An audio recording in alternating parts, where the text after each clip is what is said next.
Нека да видим заедно Малага, Беналмадена, биопарка Фуенхерола и красивото селце Михас.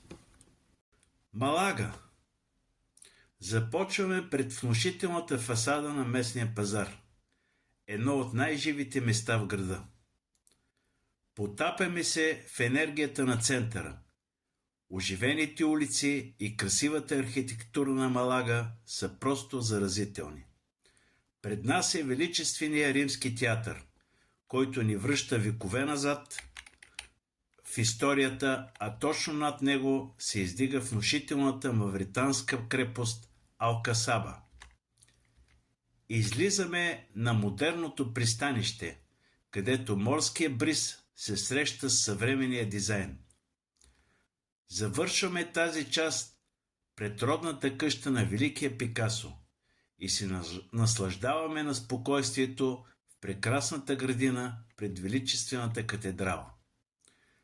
Продължаваме на юг към Беналмадена.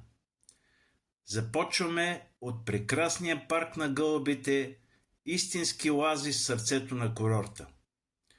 Това е идеалното място за релакс сред зеленината, където свободно се разхождат зайци, пауни и многобройни птици.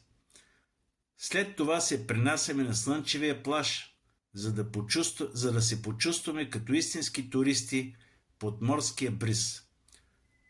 За финал правим една дълга и спокойна разходка из Пуерто Марина. Това пристанище е известно като едно от най-красивите в цяла Испания с уникалната си архитектура. Следващата ни голяма спирка е Фуенхерола и нейната най-голяма гордост – биопаркът.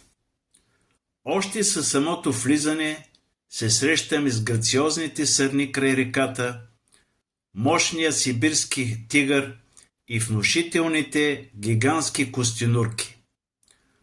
Това е мястото, което напълно преминава границите на обикновения зоопарк и ни потапя в една истинска природна идилия.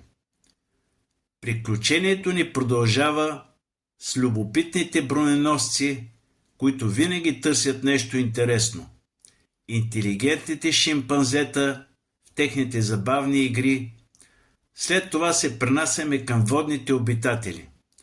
Тук ни очакват страховитите крокодили, които тихо дремят, масивните хипопотами. За финал се възхищаваме на елегантните розови фламинго, които добавят невероятен цвет към пейзажа. Всичко в този парк е толкова реалистично и прецизно изпълнено, че забравяш, че си в сърцето на модерния град. Усещането е за едно наистина незабравимо сафари, което остава дълго в паметта. За финал се катерим високо в планината, за да посетим магичния Михас. Това е едно от емблематичните бели села на Андалусия, което запазва своя чар през годините.